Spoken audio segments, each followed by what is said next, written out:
up? I can't hear you. Is it me? Oh, I think maybe now I can hear you. Can you? Yeah. I had my How's it going? Can you angle your camera down a little? It's hard because my camera is, let me get something to put my computer on. Okay, yeah, it's like I'm looking up at you. I mean, we can. We only have like 7 minutes, but No one else is in here. It's just me and then Lisa, who just came on. My camera is in an awkward. It's like down by the keyboard. Okay. These books. This book that you want. Yeah, and then we can get it like angled. Is that any? I mean, we can switch to Holly's computer if you want. Her camera's in a different spot. I think that's fine. Can you, let me see, Holly. Hi, it's nice to meet you, Holly. Hi, it's nice to meet you. Hi. I think that's fine. It was just before it was like I was seeing up your nose. You're not interested in that? You don't want to see No. Sure. I'm gonna just Okay. So I'm gonna give you control. Yes, please. Let me hold on. Someone told me how to do that in the last one. Oh, right. participants. Okay. Our files at the moment for people. Have stuff. Okay, Lily, you should be co-host. Okay, cool. So you should be able to have the controls to be able to share the screen. Okay. I actually don't even think we need to share the screen for anything. Oh, okay. I didn't know if you had a PowerPoint that you wanted to. No, we're not using PowerPoint. Okay. I'm putting the files for our assignments in the chat right now for people. Yeah, and I'm gonna have you send me those. Okay. I'm gonna email all of the facilitators after the teach-in is over so that you can send me those. I'm gonna put them on the DWC website. Cool. So, and I've been trying to keep everybody, so in an hour, there's another one starting an hour, like whatever, At 2, 3, whatever time zone. Oh, yeah, well, 2 for you, 3 for us, yeah. Whatever time zone this is. Yeah. That's what they're gonna start.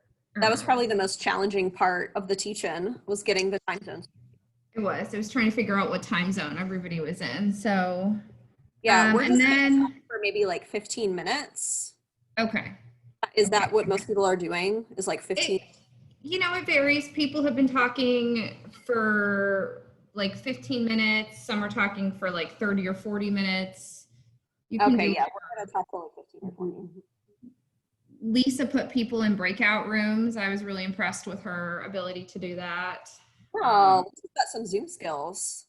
I don't know how to do that, but yeah, you can do whatever you want, and you can do some discussion. And then the chat, people have also asked questions or put things in the chat. Oh yeah, I'll mention that they can ask in the chat. But yeah, but you all are in charge. Yeah. I'm just here to help in any way that you need help. Thank you. We have about 4 minutes left Thanks until for organizing start. all this, by the way. Hey, it's my pleasure. Yeah, thank you. I've learned a lot today. I discovered the reason I didn't realize it until I think yesterday. I wasn't getting any of your emails because my email thinks that your email is spam. Your email all goes to my spam folder because I didn't have the links to the meetings. Oh, okay. And I knew you had to have sent them, so I checked my spam and that's where it went. So I'm having that trouble with your email. But. Yeah, and I would wait to start till like 1. There was another session right before this one. That there were some people that I just got out so I could help you get Zoom going. Yeah, thank you. Yeah, you're welcome. Thanks. How many people are here? There are 15. Wow. Cool.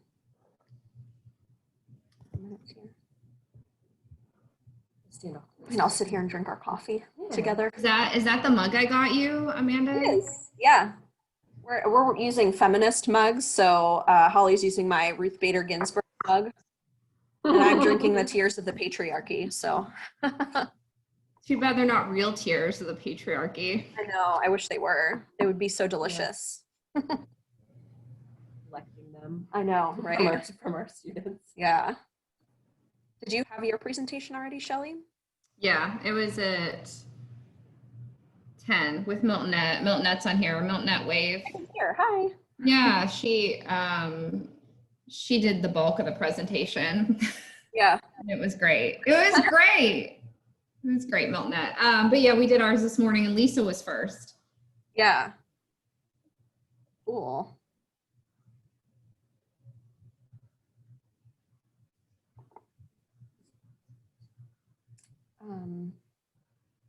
Oh, okay. If we want to stop recording, we can do that. Okay. All right. Mention that. Like when you start on this side, so I'm just like, Oh, okay. That's fine. Like just creeping in the background, Just- like stand over there, just get closer. Going around behind you.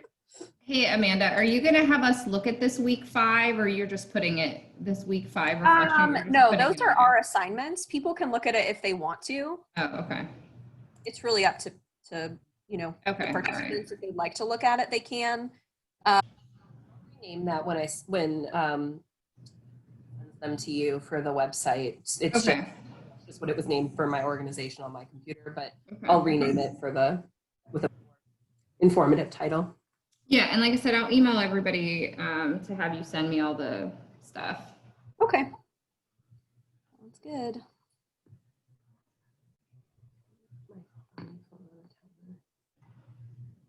Yeah, sure.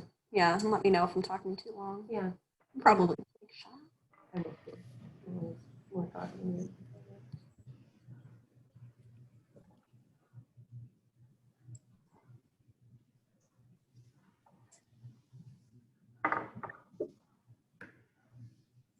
Right.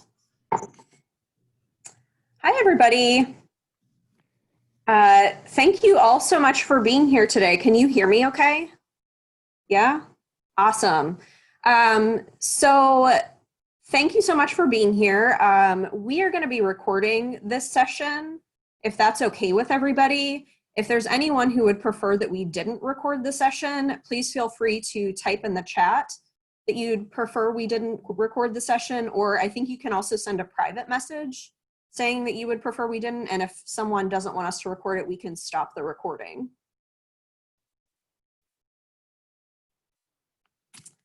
So I don't see any objections to recording, so we will go ahead and move forward with the recording. So we wanted to talk to you a little bit today about some assignments and some course activities that we do related to implicit associations. We all know we're in this time period where, although racism has obviously always been a problem in our society, there seems to be a lot more attention to it right now, and we also have this climate that makes it even more challenging to talk about an already difficult topic to discuss.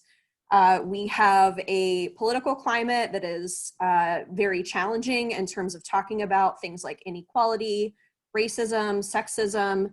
We also have right now, of course, a lot of media attention on police killings of unarmed African American people.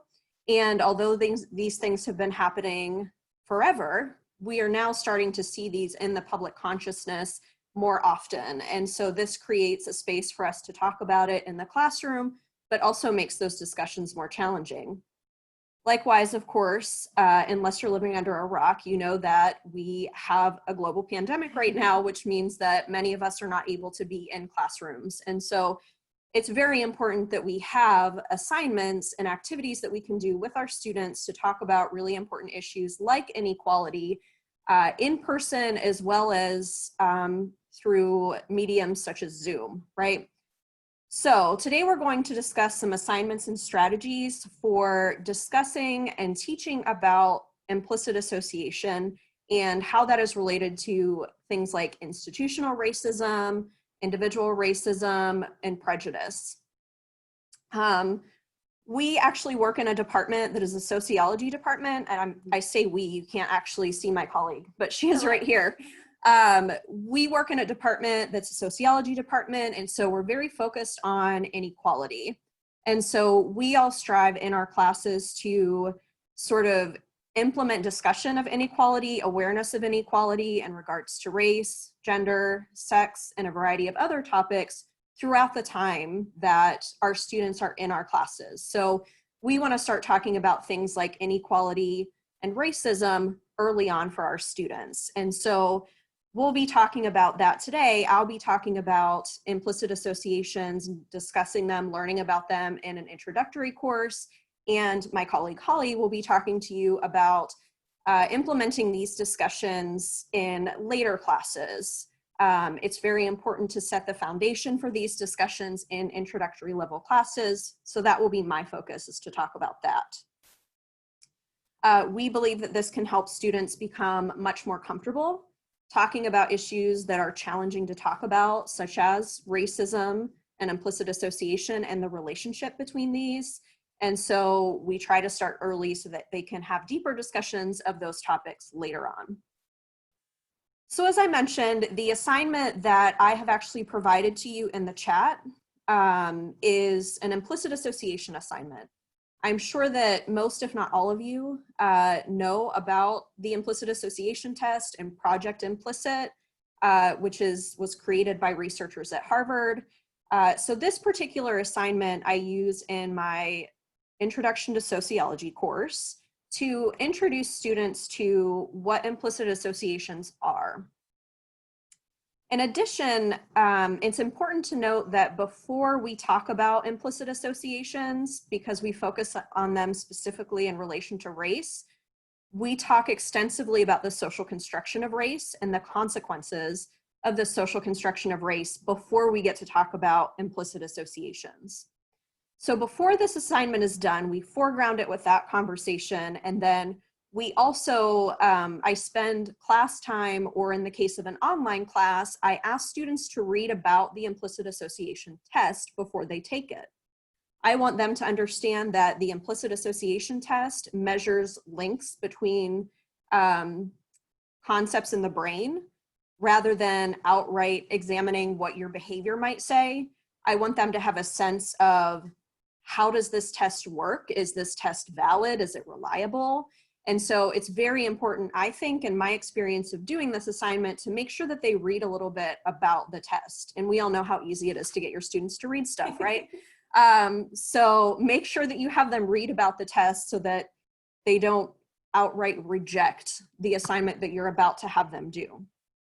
So I have them take an implicit association test that is based either on race or skin tone for this particular project. And I should mention, if you're not familiar, the Project Implicit has many different implicit association tests, so you can also change this assignment to being related to other disadvantaged groups like women or the elderly, right?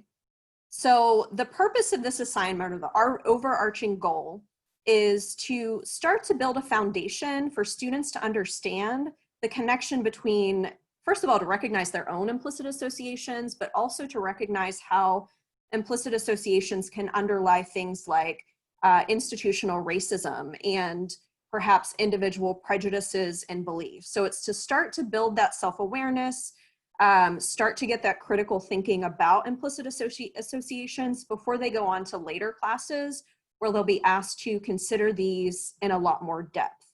So that's kind of the overarching goal. If you look at the assignment, you'll notice that there are specific learning outcomes that you can look at for this particular assignment. And there are questions that students are asked to either answer before class in order to talk about them as a group. That would be for the in-person class. Or if this is an assignment that you're wanting to do online, the assignment can be changed to have them actually write a reflection, right? So this assignment can be used in either platform. When I do this assignment online, I have them write a reflection and I respond to their reflection based upon the way that they answer the questions, and I can kind of talk them through any challenges they might be experiencing with understanding implicit associations, or dealing with how they feel about their own results, because oftentimes students are upset by their results or they don't understand what their results mean. So whether you're responding via comments on a reflection or class discussion, this assignment is conducive to both in-person discussions or an online environment. One other brief thing to mention before I hand things over to my colleague is that I do have a couple of things that I like to, a couple of resources that I like to use in the discussion after students take an implicit association test. And those resources are actually provided on the assignment that I put in the chat. And those resources are, one is an NPR article, it's called "So You Flunked a Racism Test." And it has links to research that basically has looked at, you know, how can we address implicit associations? Is it possible? It looks at research that shows us that implicit associations change over time as opposed to being stable. And I also have them watch a TED Talk by Megan Ming Francis. This TED Talk is called "Getting to the Root of Racial Injustice." So she talks about the stereotypes of African-American individuals being associated with criminality or being dangerous.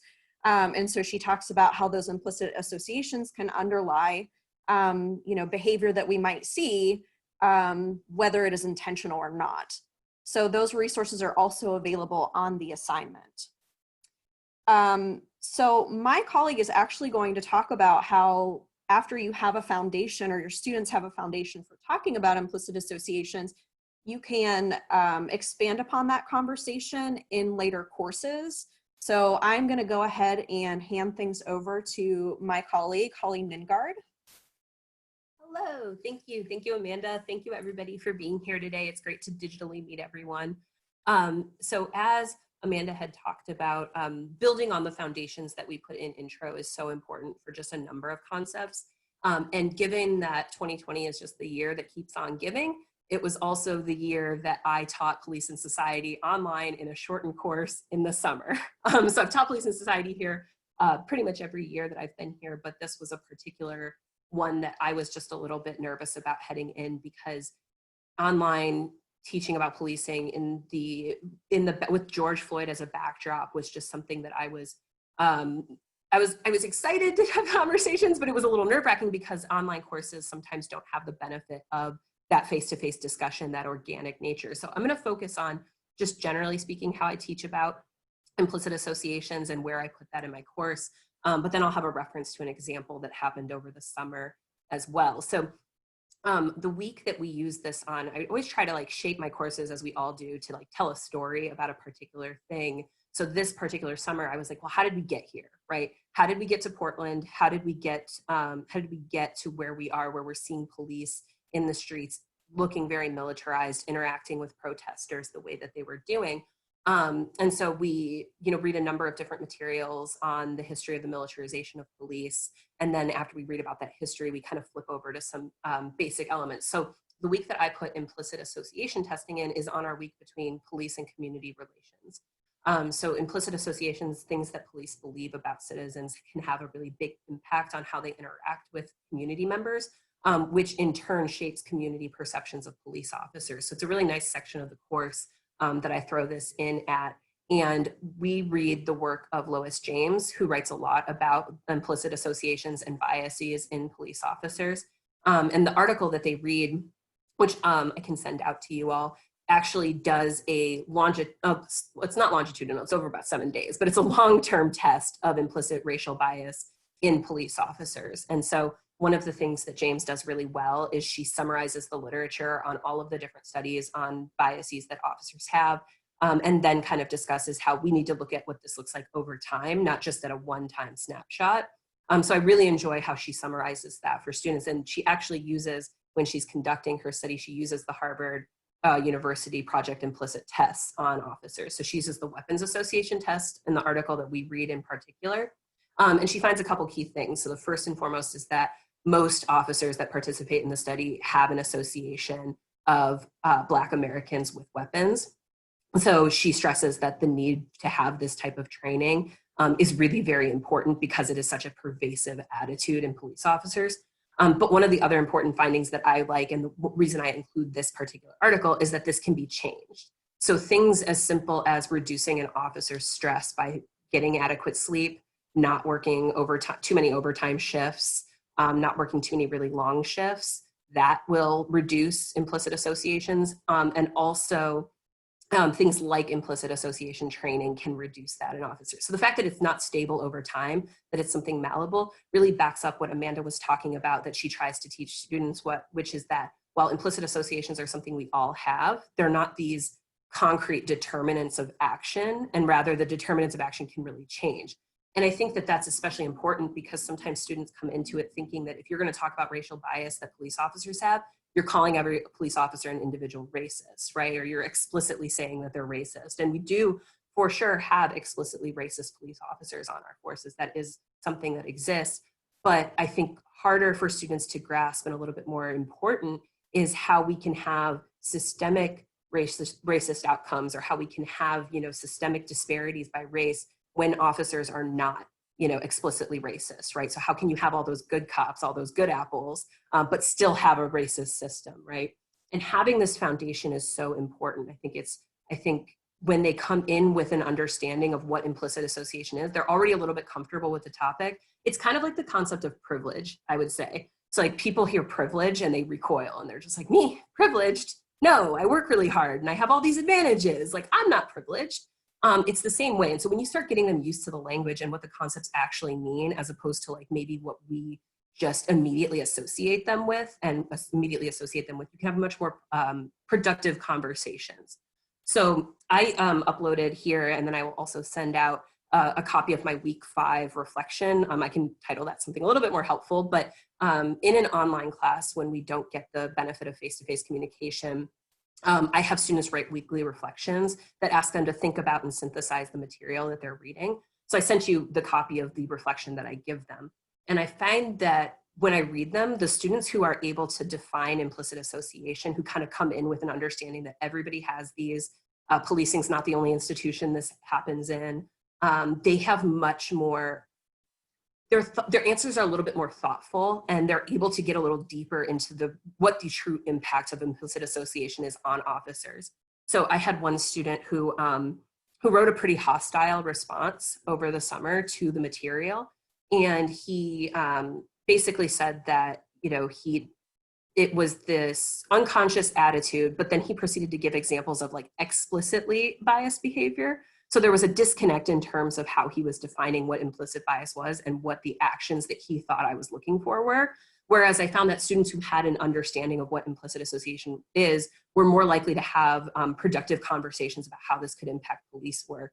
And I thought that was an interesting disconnect, because he would say like, well, this impacts police, and says, like, I found this other research study that says that officers are less likely to shoot at African-American suspects than they are. So I think that these findings are wrong. And it was a little bit of just a disconnect between what each article was saying. So we were able to, in my comments to him, we were able to kind of go back and forth and have I had a discussion about like, this is what this article is actually saying.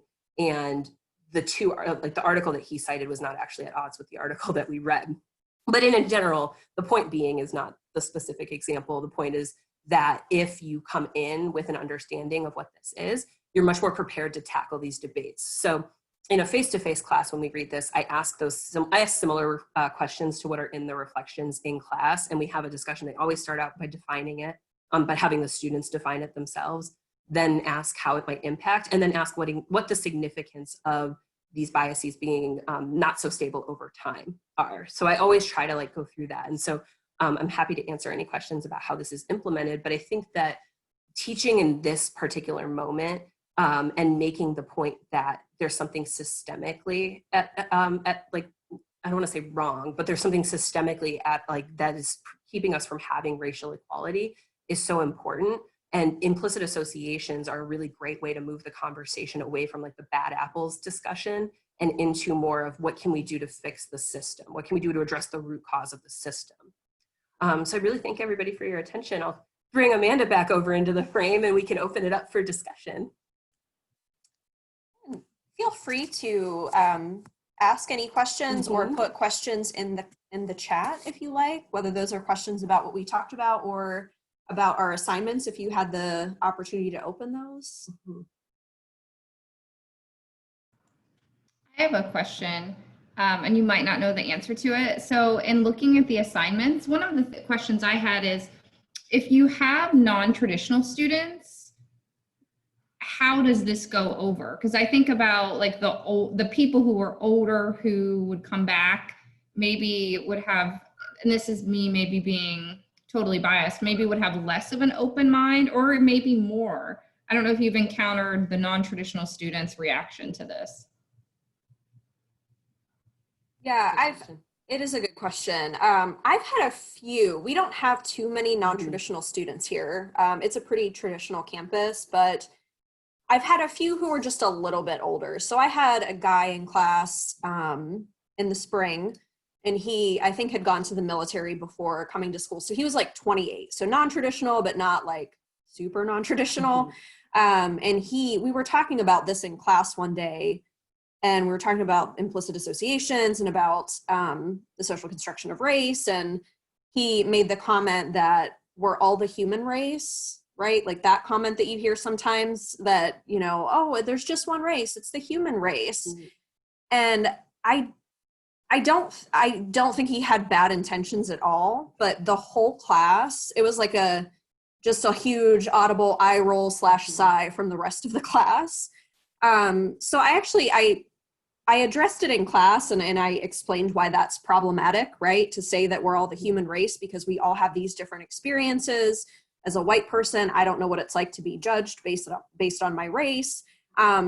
But fortunately, this student was also really open to talking about it, and he talked to me about it after class. I know that won't always be the case, that the student is going to be open to a discussion, but in other similar situations before where students have said problematic things, I usually try to just address it head on if they say something in class, to address it. And I've also asked students to come to my office and talk about something that they're having trouble working through. But I know that you've maybe had some non-traditional students working through these issues, if you want to add something. Yeah, so I don't know that I have a perfect answer, or if there ever is a perfect answer, but one of the things that I try to go through with this assignment is that I always ask that they root their responses in the text. So they always have something from the text to support their answer. So if you are hostile towards these ideas, you at least have to tell me, like, what does the text say that this is? And then what specifically about that part of it are you disagreeing with? And I find that at this point, you can see it's my week 5 reflection. So it was 5 out of 7 weeks. So they've already had a lot of feedback from me that's kind of like, hey, remember your citations.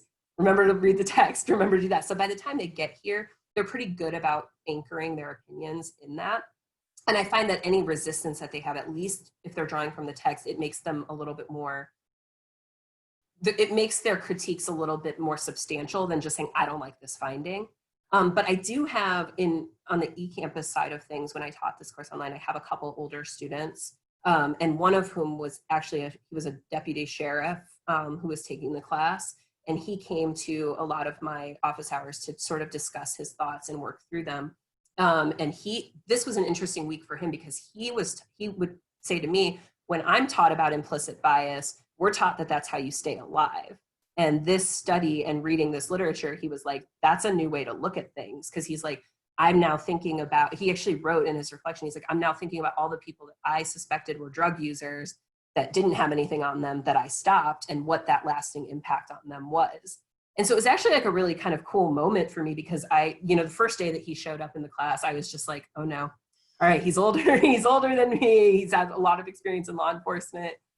I hope that he takes this very seriously. But I found that my non-traditional students, like this student, actually tend to take things more seriously than my younger students do. I don't know if it's that they're coming back, that they are working while taking these classes, but it was something that I find that, especially by week 5, when they're working through their reflections, they're very good at like kind of laying it out. They take a little bit more time with it. And I don't know if it's just that they appreciate that they're coming back or what, but I haven't really experienced anybody, like when I see people experiencing pushback on the ideas, it's usually that I'm like, you're not, they didn't define it correctly. So when I'm giving them feedback on it, I'm saying, go back to what the definition is.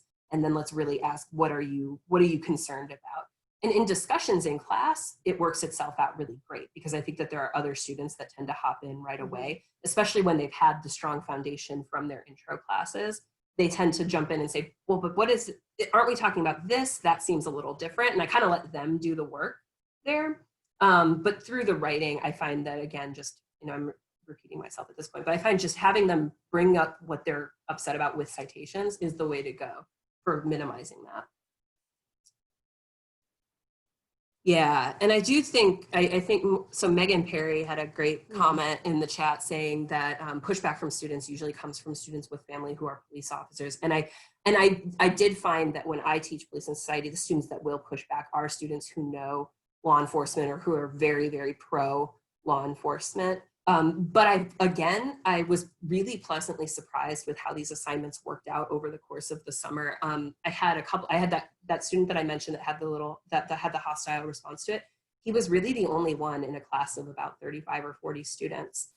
Most were pretty able to say that, they recognized it. And I think what helps with that, and maybe you can comment on this, what helps with it is knowing that these things don't determine, it's not a cause and effect thing, right? It's not saying we have, this one group just has all of these negative biases and it's because they're bad people. It's having that deeper discussion about what an implicit association is and then how it affects behavior and the fact that it can be changed.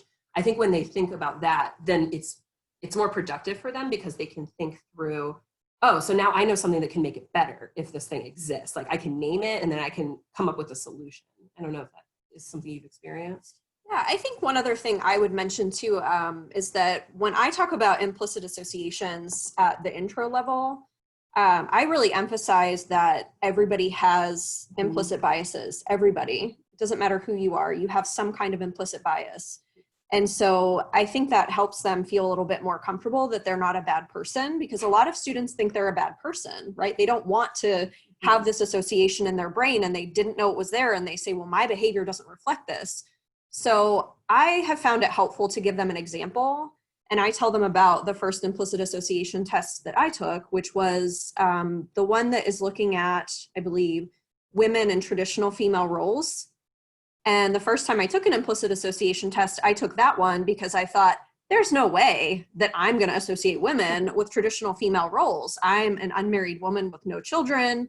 I'm in this job that's not necessarily, female dominated. There's no way that I'm going to associate women with female roles.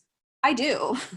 My brain associates women with traditional female roles. And when I first learned that, I was disgusted, right? That's kind of the initial reaction that you have. And so I tell my students that, and they can see that I'm not really a woman who's, trying to say that everybody should be June Cleaver at home baking muffins and taking care of the beef, right?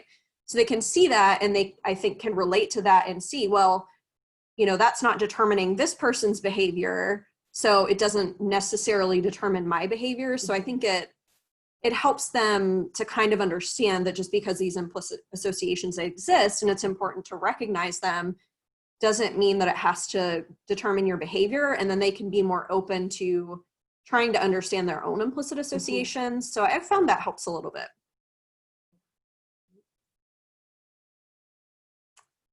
Any other questions? Thank you for sharing this TED Talk, Dana. You're welcome. It's actually, we have like a freshman beginning class that every freshman needs to take for the 8 weeks of their first year. And so we show this to every single freshman on campus. And so it's a really great way to sort of reinforcing all the great things that you've already said, kind of acknowledging we all have biases, but she's really engaging. And so it's about 18 minutes, but it's a really great video and students tend to have really positive responses from it.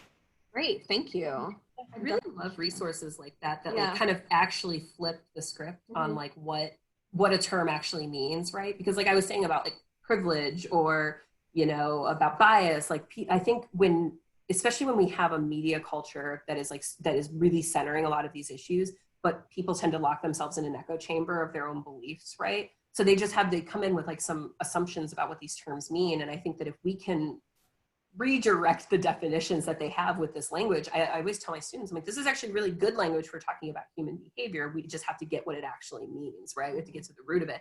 And understanding that it's not such a big scary word or something that makes them bad people or something that makes their professors say that these are bad people. And I think that I don't know if you've had this experience, but we're, talking about this in a Zoom conversation. I think one of the things that I struggle with, and maybe some of you have tips for this, or you have tips, is that when I can't explain this stuff via lecture like this, and talk to them and say like, this is not so bad, when it's just relying on that, sometimes that's like a hurdle for students, is like, they might come in and just say like, you just mean that officers are bad, or you just mean that all officers hate Black people, right? And when I'm able to have a lecture and a discussion, I think they clearly get the message that that's not what this is about. And that was why I thought that those students who came in that had that foundation were so much more receptive to reading about it. But I think that having discussions in their reflections was a really good way to overcome that. It was kind of like, it was kind of having this, it was kind of like having a written discussion back and forth with them, but at least they could see it. I don't know if you've had similar hurdles with trying to explain yourself in that way and trying to clarify these definitions and having trouble doing that in a non-face-to-face environment. Yeah, I mean, it's definitely more of a challenge. Personally, with the excuse me, the assignment that I shared with you folks, it's similar in that it's a reflection, and there are several different things that they're asked to reflect on. Yeah, and so I do tend to kind of respond to their comments or respond to their reflection in a way that is helpful to them getting through the issues that I can see in their reflection, the things that they're struggling with. So that's kind of what I have done with my online classes. Of course, there's always the opportunity to, have a Zoom meeting or something like that, but I don't know if other folks have tips. And oh my gosh, sorry, I just realized that you can see my fingers as I type this. I'm so sorry. Sorry guys, Mike, for some reason, the Dell decided to put the camera in the most inconvenient spot on my laptop. I'm just sending a talk from MTV's Decoded on why does privilege make people so angry? Because there's some people asking about, does anybody have a good discussion on privilege? But this one is just basically discussing the concept of privilege and talking about how everybody has it. And usually when I show that, I showed an intro, and I'll say things like, privilege is both, it's something that we all have. Like all of us sitting here in this room, no matter who you are, you're already starting out with it because you're in a college class. And that's a really cool privilege that you have, right? And that does a pretty good job of explaining, at least very basically, what it is. A TED Talk will probably go in a little bit more detail, give a little bit more than that, but yeah. They were like lean in to read. Reading your chat. One of the things that I found with privilege, especially, is by couching it with my experiences. My privilege of what I can do, what, I can go full Karen on a police officer who pulls me over, and I'm not going to get, the worst that's going to happen to me is a ticket. That is the worst, and I'm on my way. And so like, this is what I can do. This is what I can get away with. This is what my experience is. Yeah. And then like putting it on me instead of like your privilege.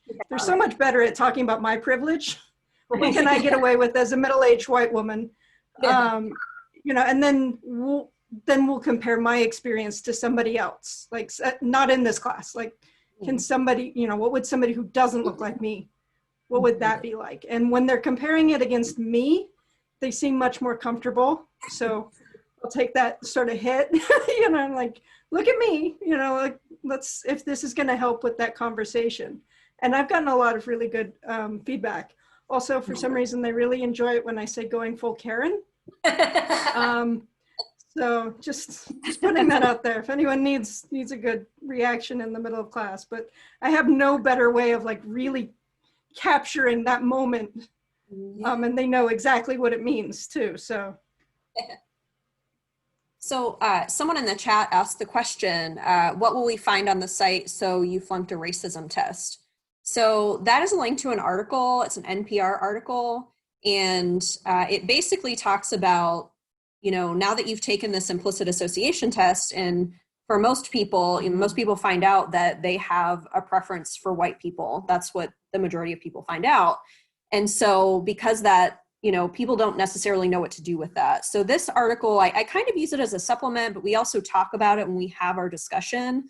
It's a very readable article for freshmen. So it's not a scholarly article, it's an NPR article, but it does link back to a lot of the scholarly studies that have looked at implicit associations and, as we were talking about earlier, how they may change over time and whether or not or what we can do about them, right? So the research, there's not a ton of research to really say whether or not they can be permanently changed.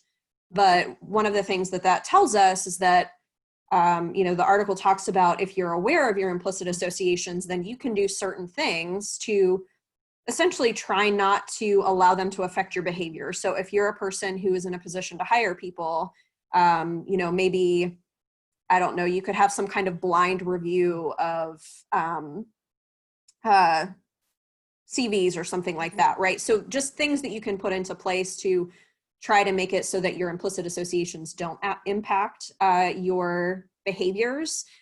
So I have found that this particular article, to read it and to discuss it with students, just helps them to understand exactly what their results mean, and then a little bit about, okay, what can I do right now that I have this result?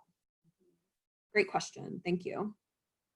That just made me think of a great example also. So I think we're all pretty familiar with the resume experiments where folks will, like, you know, send out resumes to employers and see how many callbacks you get and change just the name or just the race or something.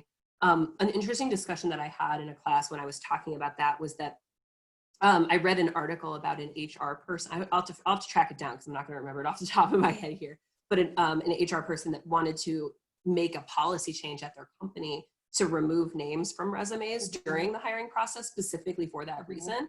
And there was like a lot of pushback for it. And so it was an interesting discussion that we had with my students about, like, why would there be pushback about removing names? Because that's such a solid, like, that's such an easily doable, like, way to overcome this that you can think about, right? So discussing why there might be pushback to that really brought up a lot of things about how biases negatively impact certain groups of people and about how hard it can be to change that, especially when it's in benefiting others. So that was a really great article that we were talking about. I'll find it and send it along as well. There's just to follow up, there was a study done in music performance that looked at blind auditions. So having people audition behind a screen so you couldn't see their gender or their race, and how doing that really reduced discrimination.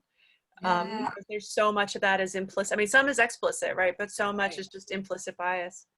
Yeah, I think these examples, like couching all of these difficult topics in more, I don't know, bite-sized examples almost, right? Like that could be really helpful. And like, just like talking about your own privilege, talking about your own biases. Like, I think when you do that, you like humanize yourself to your students a little bit, and you say like, this is everybody, even people who study this stuff.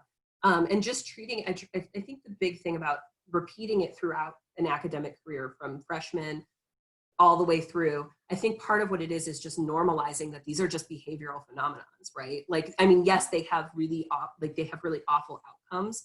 They have really awful impacts on discrimination and inequality and things like that. But if you approach it like saying, this is a certain pattern of behavior that we have, now how do we go about, you know, maybe not changing it completely or reducing it completely, but how do we go about changing our society so that it doesn't affect our behaviors, or that so we can start to reduce this over time?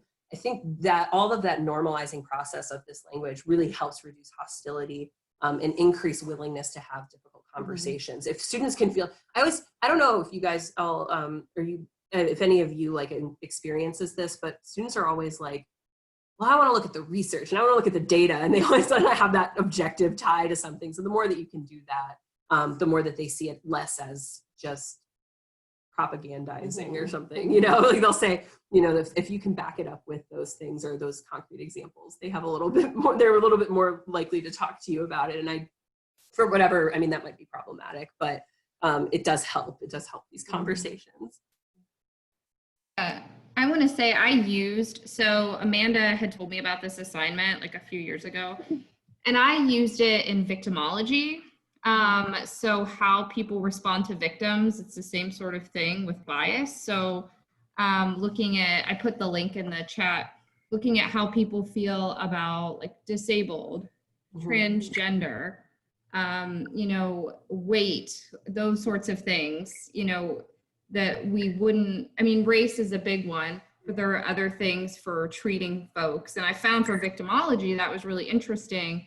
And it's harder online to have these discussions, but I think having them do this, once again, even if it's uncomfortable, is still really valuable. Yeah, that's such a great point. I think it helps to show how versatile the assignment is, right? So I talk about using it in intro class, but yeah, it's relevant to, you know, anything that you could be talking about. So, you know, Christina, you just mentioned dance performance, and Shelley's mentioning, you know, victims. So anytime you're working with humans, right, I think it's a relevant conversation to have. How is your, the way that you treat someone potentially impacted by, you know, essentially what these ideas in your brain are telling you, right? So I think it's a really versatile assignment. If you've never tried to use any of the implicit association tests, you know, go have a look at them. There's a lot of different ones that I think would lend themselves well to different assignments.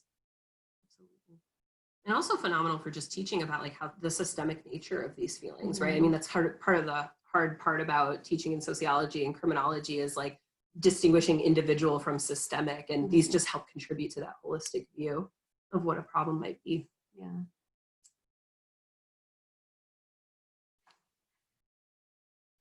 You mentioned that your students sometimes ask for, like, want to go to the data. I teach in a criminal justice department, not a criminology department. And so what that means is that I have a lot of aspiring police officers.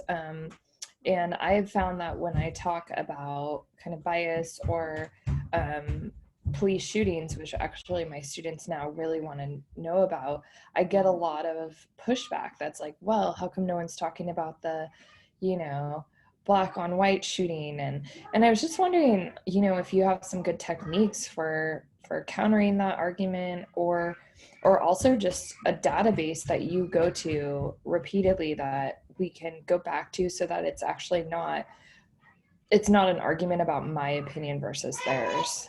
Thank you. I apologize for the children background. Oh, that's totally fine. Gizmo's been making tons of noise as she sleeps back there, so it's her cat. No, but so I think that's such a great question, and I think it's something that I'm constantly revisiting. So I have to think through this every time I teach it. I use the Mapping Police Violence website, so I can put the link in here in a second. That's the one that I draw from when I talk about police killings. But I think that this reminds me so much of when I was talking to this sheriff's deputy that was coming in my class. He would constantly tie in his personal experiences to it. And the way that I framed it for him was that these are just two different types of knowledge, right? You have to go back to like the knowledge basics and how we know the world. And I always said, you know, our personal experiences are a big shaper in how we view the world. I think that the fact that I'm in a sociology department, students are a little bit more open to that. But I do say, like, yes, your personal experiences, they're one form of knowledge. This is a different form of knowledge, and it requires you to actually take a step outside of those personal experiences and see it from a bird's eye lens. And I had to do a little bit of repeating with that, and I do still see like the pushback and everything that comes with it. But I find that just by approaching it and framing it as saying, like, that's one form of knowledge, we can absolutely talk about that. You know, like I know that when people talk about like David Dorn's murder over the summer, right? People always say, well, no one's talking about that. I'm like, well, then how'd you hear about it if no one's talking about it? Like it comes up every time. And I try to say that, and I try to say like, so I try to frame it that way. And then the other thing that I try to say is, if you are only bringing up this whataboutism when I'm trying to tell you about this problem, then do you actually care about what this problem is? And I don't frame it that way. I would say more like, you know, David Dorn's murder, for example, was tragic and not great.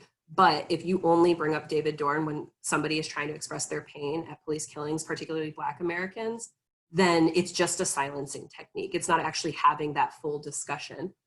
So I try to frame things that way by asking, like, why do we ask these? Like, I kind of turn it back on them and ask, why do you ask this question right now, as opposed to in its own separate conversation? And then, yeah, and then I go back, I do the Mapping Police Violence. We talk about how they get their data. I also compare that with the FBI's uniform crime reports, because we've been collecting data on police deaths for a while, and we collect a lot of detailed information on how officers die on the job. I show them the data that policing has been getting safer. I show them the data on the fact that why that's attributed, like some of the reasons that that's attributed to is like better safety trainings, things like that. But we also compare the fact that police are more likely to die on the job from an accident than they are from a felonious killing. So we kind of compare those two and put them side by side with each other, and then have like a discussion about why our data is so lacking in terms of police killings as opposed to the FBI. And I think that that sort of like looking at those two and comparing them really does help. I still get pushback. I still get students who like, they just solely focus on those officers that were killed, and that's what they gravitate towards. And sometimes I'm still working through the best response to that.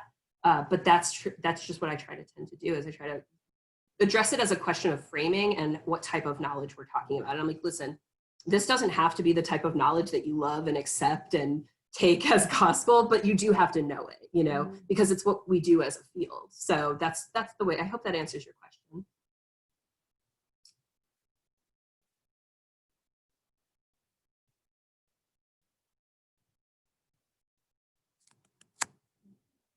Did anyone else have any questions?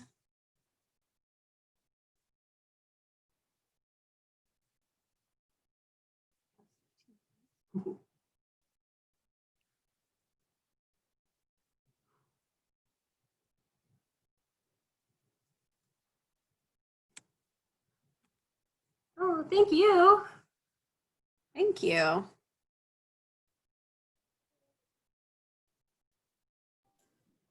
So we put a lot of resources in the chat, but we'll also, I know Shelly had mentioned she's going to send those to everyone. So I will make sure that Shelly gets our resources. And I know, at least for me, if you want to use anything from my assignment or the whole, I don't care. You know, I don't take over assignments. So do what you want with it. Or if you have any questions, I would be happy to answer those. Yeah.